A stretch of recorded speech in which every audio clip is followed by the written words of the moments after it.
दोस्तों स्वागत है आपका केडीबी इंडिया पर। तो आज की देश भर की टॉप न्यूज लेकर आए हैं आपके लिए। दोस्तों इस चैनल पर यानी कि केडीबी इंडिया पर आप पहली बार आए हैं तो फिर चैनल को सब्सक्राइब करके बेल आइकन को भी प्रेस कर दीजिए और साथ में वीडियो को लाइक कीजिए, अपने दोस्तों के साथ शेयर भी कीजिए। तो चलिए दोस्तों स्टार्ट करते हैं आज की देश भर की टॉप न्यूज। दोस्तों भारत में एक बार फिर से नोटबंदी होने जा रहा है। जी हां, भारतीय रिजर्व बैंक जल्द ही 5 रुपए, 10 रुपए और फिर 100 रुपए के नोट बंद करने की तैयारी कर रहा है। जी हां, भारतीय रिजर्व बैंक के असिस्टेंट मैनेजर बी महेश ने इस नोट को लेकर महत्वपूर्ण जानकारी दी है। उन्होंने कहा है कि आरबीआई 5 रुपए, 10 रुपए और 100 रुपए के नोट और सीरीज को वापस की योजना पर विचार कर रहा है। पुराने नोट बंद करने से पहले आरबीआई इनके नए नोट जारी कर देगा। जी हां, जब नए नोट पूरी तरीके से चलन में आ जाएंगे तो पुराने नोट को वापस ले लिया जाएगा। जी हां, नकली नोट से दूर रहने के लिहाज से सरकार ने पहले भी नोटबंदी का फैसला किया था। जी हां, अब पुराने नोट पर भी विशेष ध्यान दिया जा रहा है। उस वक्त नए नोट जारी किए गए थे।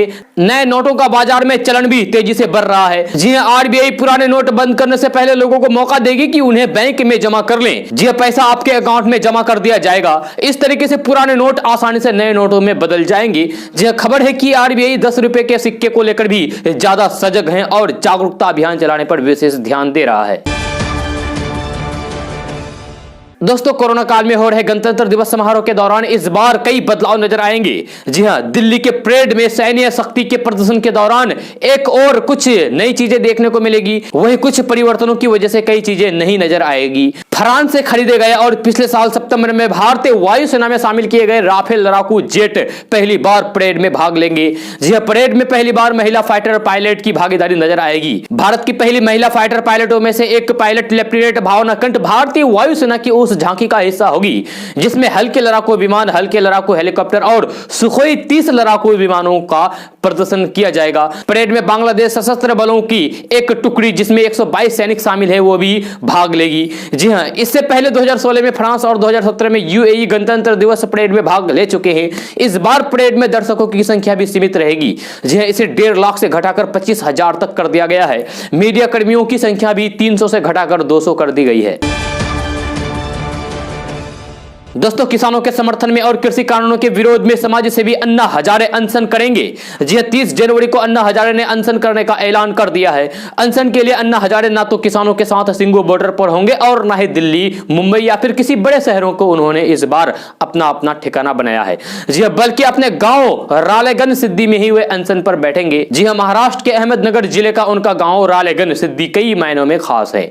इसी गांव में अन्ना हजारे आमरण अनशन पर बैठेंगे। जी हां, अन्ना हजारे दिल्ली के रामलीला मैदान में अनशन करना चाहते थे लेकिन उन्हें मांगी गई अनुमति के जवाब में कुछ भी नहीं बताया गया, इसीलिए वे अपने गांव में ही अनशन पर बैठने का फैसला किया है।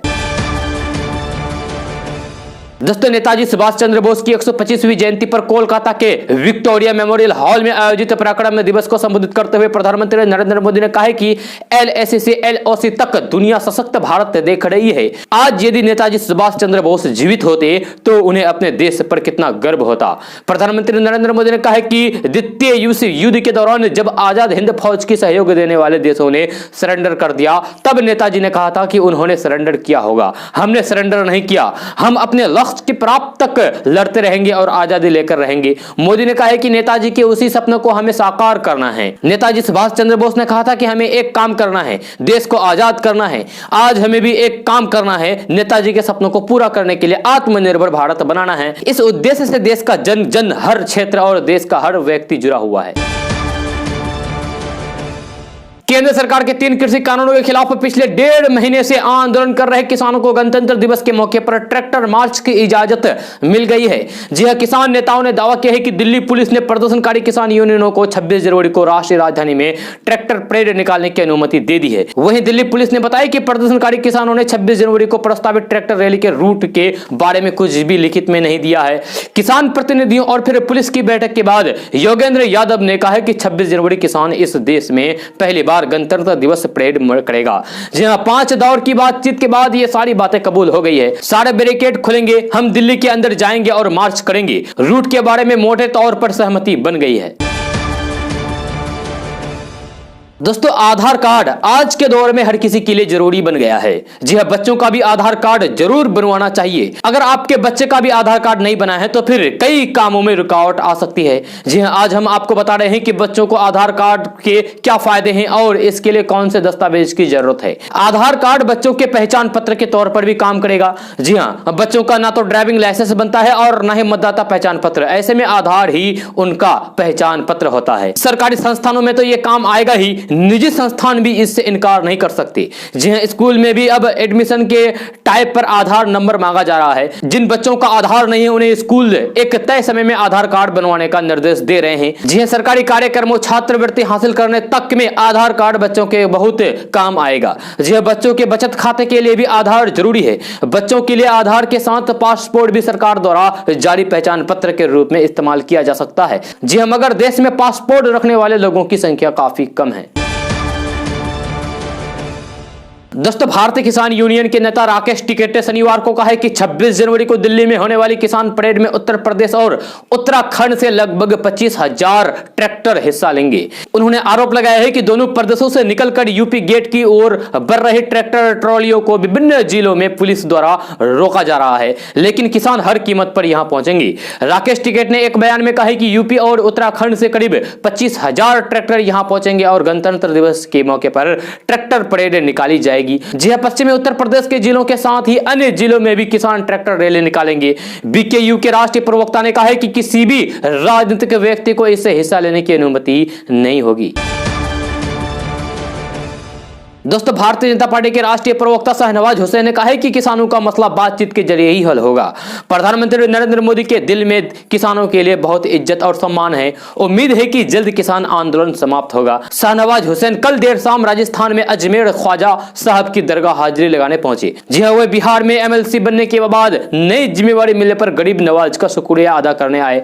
जी हां, उन्होंने कहा कि मुझे सब कुछ अजमेर दरगाह शरीफ से मिला है और अब मैं बिहार की तरक्की और उसे देश का नंबर 1 राज्य बनाने का प्रयास करूंगा। एक सवाल के जवाब में शाहनवाज हुसैन ने कहा कि बंगाल के चुनाव में भारतीय जनता पार्टी जीतेगी और आने वाले दिनों में केरल में भी कमल खिलेगा। उन्होंने कहा कि कश्मीर के लोगों ने देश का तिरंगा भी थामा और कमल को भी खिलाया। यह भाजपा के लिए बड़ी बात है, बड़ी जीत है। दोस्तों, कांग्रेस के पूर्व अध्यक्ष राहुल गांधी ने एक बार फिर से देश के हालातों को लेकर मोदी सरकार पर करारा हमला बोला है। जी हां, उन्होंने ईंधन की बढ़ती कीमतों पर अपना गुस्सा जाहिर करते हुए कहा है कि लोग महंगाई की मार झेल रहे हैं और मोदी सरकार टैक्स इकट्ठा करने में व्यस्त है। दरअसल एक सप्ताह पहले चौथी बार कीमतों में वृद्धि के बाद देश में पेट्रोल और डीजल की कीमतों में अब तक की सबसे ज्यादा ऊंचाई पर पहुंचने के एक दिन बाद कांग्रेस के पूर्व अध्यक्ष राहुल गांधी ने यह टिप्पणी की है। जी हां, राहुल गांधी ने ट्वीट करके लिखा है कि मोदी जी जीडीपी यानी कि गैस, डीजल और पेट्रोल में बेतहाशा वृद्धि लाए हैं। उन्होंने कहा कि लोग महंगाई से परेशान हैं और मोदी सरकार टैक्स इकट्ठा करने में व्यस्त है। दोस्तों, नेताजी सुभाष चंद्र बोस की 125वीं जयंती के मौके पर कोलकाता के विक्टोरिया मेमोरियल हॉल में आयोजित कार्यक्रम में जय श्री राम के नारे लगने और फिर मुख्यमंत्री ममता बनर्जी के गुस्सा दिखाने के मसले पर सियासी घमासान शुरू हो गया है। जी हां, समारोह में नारेबाजी पर ममता बनर्जी की ओर से विरोध करने पर बीजेपी ने पलटवार करते हुए कहा कि यह अल्पसंख्यकों को खुश करने की नीति है। बीजेपी के राष्ट्रीय महासचिव कैलाश विजयवर्गीय ने ट्वीट करते हुए कहा कि ममता बनर्जी आज बहुत ही पवित्र मंच पर जय श्री राम के नारे पर राजनीतिक एजेंडा को सेट किया है। हम इसकी कड़ी निंदा करते हैं। नेताजी की 125वीं जयंती के मंच पर जहां प्रधानमंत्री उपस्थित हो वहां चुनाव को देखते हुए राजनीतिक एजेंडा सेट करना अल्पसंख्यक लोगों को खुश करने की तुष्टिकरण की नीति है। इससे पहले कैलाश विजयवर्गीय ने नारेबाजी का एक वीडियो ट्वीट करते हुए लिखा था कि जय श्री राम के नारे से स्वागत ममता बनर्जी अपमान मानती है। यह कैसी राजनीति है? दरअसल आपको बता दूं कि ममता बनर्जी ने शनिवार को नेताजी सुभाष चंद्र बोस की जयंती मनाने के लिए विक्टोरिया मेमोरियल हॉल में आयोजित एक कार्यक्रम में तब बोलने से इनकार कर दिया जब प्रधानमंत्री नरेंद्र मोदी की मौजूदगी में वहां जय श्री राम के नारे लगाए गए। जहां कार्यक्रम में ममता बनर्जी ने अपना भाषण शुरू नहीं किया था, उसी समय तभी भीड़ में शामिल कुछ लोगों द्वारा नारा लगाया गया। जी हां, ममता बनर्जी ने कहा है कि ऐसा अपमान अस्वीकार्य है। उन्होंने कहा कि यह एक सरकारी कार्यक्रम है, कोई राजनीतिक कार्यक्रम नहीं है। एक गरिमा होनी चाहिए। किसी को आमंत्रित करके अपमानित करना शोभा नहीं देता। मैं नहीं बोलूंगी। जय बांग्ला, जय हिंद। दोस्तों भारत में पेट्रोल डीजल के दाम आसमान छू रहे हैं। जी हां, राजस्थान में पेट्रोल के सबसे ज्यादा दाम 100 रुपए के बेहद करीब पहुंच गया है। दिल्ली मुंबई में petrol diesel all time high पर है। जी हां, वहीं अगर पड़ोसी देशों पर नजर डालें तो फिर पाकिस्तान में भारत से आधे रेट पर पेट्रोल मिल रहा है। जी हां, पाकिस्तान में पेट्रोल 49 रुपया 87 पैसा प्रति लीटर बिक रहा है। वही डीजल 51 रुपया 7 पैसे प्रति लीटर बिक रहा है। भूटान नेपाल जैसे हमारे गरीब देशों में पेट्रोल डीजल भारत के मुकाबले बेहद सस्ता है। पूरी दुनिया में सबसे सस्ता पेट्रोल भारतीय रुपया के हिसाब से वेनेजुएला में 1 रुपया 46 पैसे प्रति लीटर, तो सबसे महंगा हांगकांग में 172 रुपया 66 पैसे प्रति लीटर बिक रहा है। जी हां, भारत में तेल इतना महंगा इसलिए है क्योंकि यहां पर टैक्स सबसे ज्यादा लेते हैं सरकार। दोस्तों कोरोना के प्रसार और फिर उसके इलाज को लेकर भारत के द्वारा किए गए प्रयासों को विश्व स्वास्थ्य संगठन यानी कि WHO ने सराहा है।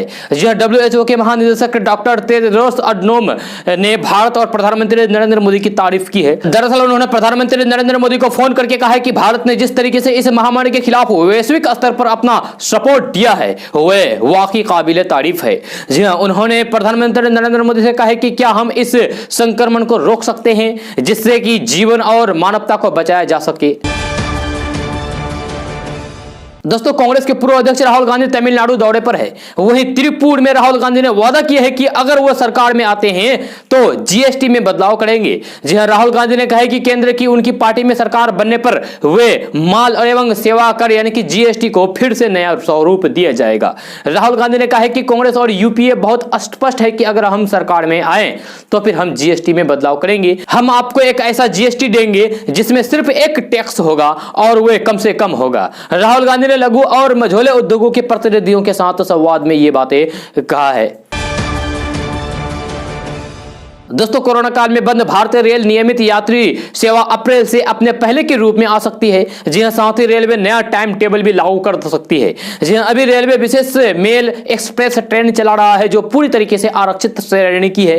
जी हां, कुछ जगह लोकल और उपनगरीय सेवा शुरू की गई है लेकिन अभी भी लगभग 35% यात्री ट्रेनें बंद है। जी हां, कोरोना संक्रमण के मामले में आ रही कमी और टीकाकरण अभियान शुरू होने के बाद भारतीय रेलवे अपनी यात्री ट्रेन सेवाओं की समीक्षा कर रही है। अभी लगभग 1150 मेल एक्सप्रेस गाड़ियां विशेष श्रेणी में चलना शुरू हो गई है। जी हां, और लगातार इन गाड़ियों की संख्या बढ़ रही है। रेल मंत्रालय के सूत्रों के अनुसार सब कुछ ठीक रहा तो फिर अगले वित्तीय वर्ष में 1 अप्रैल से भारतीय रेल अपनी नियमित रेल यात्री सेवा शुरू कर देगी। जी हां, रेलवे की तैयारी नए रेलवे टाइम टेबल को लागू करने की भी है जिस पर पिछले 1 साल से काफी काम किया जा चुका है। दोस्तों इस साल का बजट पूरी तरीके से डिजिटल होगा। हर साल की तरह इस साल बजट की छपाई नहीं होगी। जी हां, इसी तरीके से वित्त मंत्रालय में आयोजित हलवा सेरेमनी के दौरान वित्त मंत्री निर्मला सीतारमण ने यूनियन बजट मोबाइल ऐप को लॉन्च किया है। जी हां, इस मोबाइल ऐप की मदद से सांसद और आम जनता बजट के दस्तावेजों को ऑनलाइन एक्सेस कर सकती है। खास बात यह है कि ऐप हिंदी और इंग्लिश दोनों भाषाओं में उपलब्ध होगा।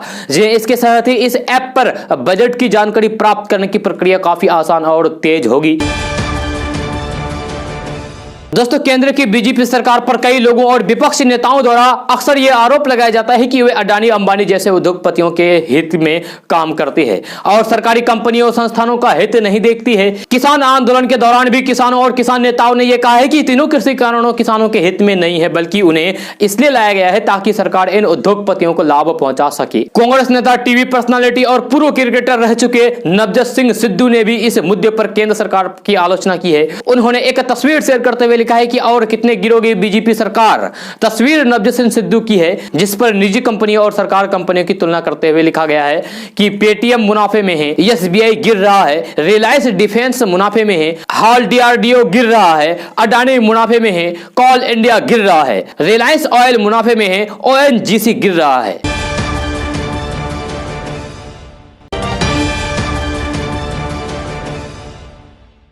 दोस्तों आज का न्यूज बस यहीं तक। कैसा लगा जरूर अपना सुझाव दीजिएगा नीचे कमेंट बॉक्स में कमेंट करके। अगर आप नए आए इस चैनल पर तो फिर चैनल को सब्सक्राइब करके बेल आइकन को भी प्रेस कर दीजिए और साथ में वीडियो को लाइक कीजिए, अपने दोस्तों के साथ शेयर भी कीजिए।